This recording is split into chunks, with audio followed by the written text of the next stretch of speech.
ఆట విడుపు కార్యక్రమం 3వ రోజుకు చేరుకుంది. ఎమ్మెల్యేలు, ఎమ్మెల్సీలు నిత్యం ప్రజా జీవితంలో ఉంటూ కూడా ఇట్లాంటి ఆట విడుపు కార్యక్రమంతో ప్రజలకి క్రీడ యొక్క స్ఫూర్తిని తెలియజేసే కార్యక్రమాలు చేస్తున్నారు. మనతో పాటు ఎమ్మెల్యే విష్ణుకుమార్ రాజు గారు ఉన్నారు. సార్, ఎలా అనిపిస్తుంది సార్ ఆట విడుపు కార్యక్రమం? బేసిక్ గా ముఖ్యమైన కారణము ఇటువంటి కార్యక్రమాలు చేపట్టడము ఏదో ఎమ్మెల్యేలకి ఎమ్మెల్సీస్ కి మాకేదో ప్రైజ్లు వచ్చేస్తాయి, లేకపోతే మా ఫోటోలు ఏదో పబ్లిక్ చూడాలనే ఉద్దేశంతో చేస్తున్న కార్యక్రమం కాదు.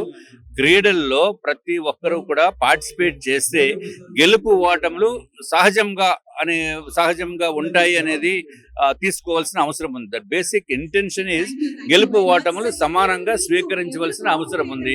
ఇప్పుడు ఈ మధ్య కాలంలో చూస్తున్నాము, పిల్లలు నేను ఫస్ట్ ర్యాంక్ రాకపోతే వాళ్ళు మానసికంగా ఒత్తిడికి లోన్ అవటము, అట్లాగే తల్లిదండ్రులు కూడా వాళ్ళపైన నీకు పక్క వాళ్ళకి ఎక్కువ వచ్చినాయి, నీకు మార్కులు తక్కువ వచ్చినాయి, ఇది ఎట్లాగా అని చెప్పి వాళ్ళపైన కూడా ఒత్తిడి తీసుకొచ్చే సిచ్యువేషన్ ఉంది. ఎప్పుడైతే ఇటువంటి గేమ్స్ ని మనం పబ్లిక్ లోకి తీసుకుని వెళ్తే పిల్లలు కూడా గేమ్స్ ఆడితే తప్పనిసరిగా గెలుపు ఓటములు సమానంగా స్వీకరించే అలవాటు వాళ్ళకి వస్తుంది. సో చదువులో అవనివ్వండి, లేకపోతే ఎగ్జామ్స్ లో అవనివ్వండి, దేంట్లో అయినా సరే. కాబట్టి ఆ స్పోర్ట్స్ మెన్ స్పిరిట్ ఇక్కడికి ప్రజలందరికీ కూడా తెలియచేయాలనే ఉద్దేశంతో ఈ కార్యక్రమము చేపట్టారు. చిన్నతనం నుండి మీ ఫేవరెట్ గేమ్ ఏంటి సార్? ఇప్పుడు మీరు ఏం ఆడబోతున్నారు? నేను యాక్చువల్ గా క్రికెట్, నేను విశాఖపట్నం డిస్ట్రిక్ట్ క్రికెట్ అసోసియేషన్ కి ప్రెసిడెంట్ గా కూడా ఉన్నాను చాలా సంవత్సరాల నుంచి.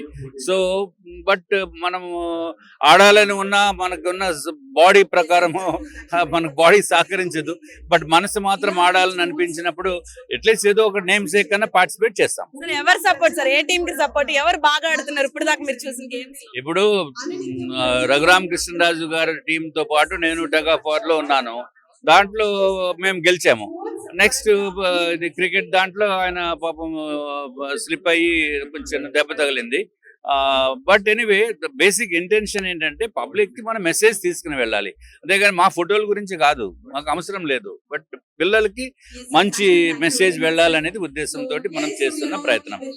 సో ముఖ్యంగా చూసారు కదా, ప్రజల్లో ఒక మంచి మెసేజ్ ఇవ్వడానికి, ప్రజలకి క్రీడల యొక్క ప్రాధాన్యత చెప్పడానికి ఇటువంటి గేమ్స్ కండక్ట్ చేశారు. మా స్వలాభం కోసం, మా ఫేమస్ అవ్వడానికి ఇట్లాంటివి కండక్ట్ చేయలేదు. మేమందరం ఆడితే కూడా ప్రజల్లో క్రీడల యొక్క స్ఫూర్తి, క్రీడల వల్ల వచ్చే ఉపయోగాలు కూడా తెలియజేసే విధంగా ఉంటుందని చెప్పడం జరిగింది. ఇది ఇక్కడ పరిస్థితి. వీడియో జర్నలిస్ట్ పవన్ తో బిందు, YK న్యూస్, విజయవాడ.